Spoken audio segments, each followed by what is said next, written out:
Marian, meron ka bang mensahe kay Ding Dong?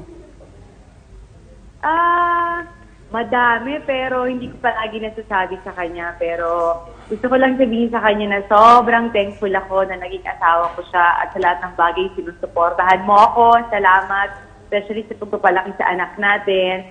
Sana huwag kang magbago kasi sa'yo ako kumukuha ng lakas para magawa ko lahat yung kailangan kong gawin araw-araw. I love you. Love you. Thank you. Love you too. Marian? Marian? Yes. Payag ka bang hatakin din ng showbiz si Sia? Ayun, ayaw ayaw pa niya. Huwag daw muna. Huwag daw muna. Oo. Sumagot. Ayaw. Handa na ba ang sarili mo? Dahil ang ganda-ganda ni Baby Sia na darating ang panahon may sagot na rito si Ding Dong maligawan. Ay, nako. Ngayon pa nga lang, natatawa ko dyan sa tatay niya kasi inaalam niya na kung saan namin kung ipapasok si Zia. Talagang pinaghahandaan niya yung paglaki ni Zia. Siyempre naman. Ganun kaya aga pala. Alam mo Siyempre.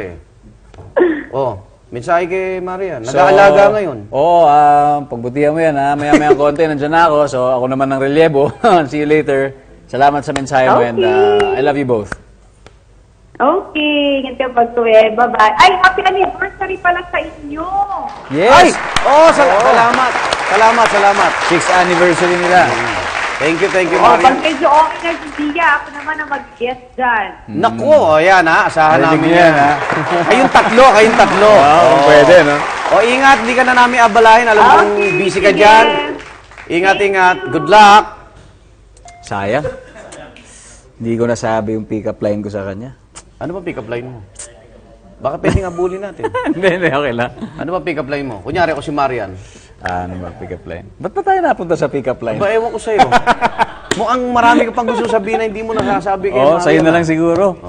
Sa'yo na lang. Salamat ulit kay Marian tsaka kay... Bihin nyo, first interview ni Baby Zia sa Tonight with Arnold Love. Totoo yun. Diba? Totoo yun. Tinanong ko Totoo yun.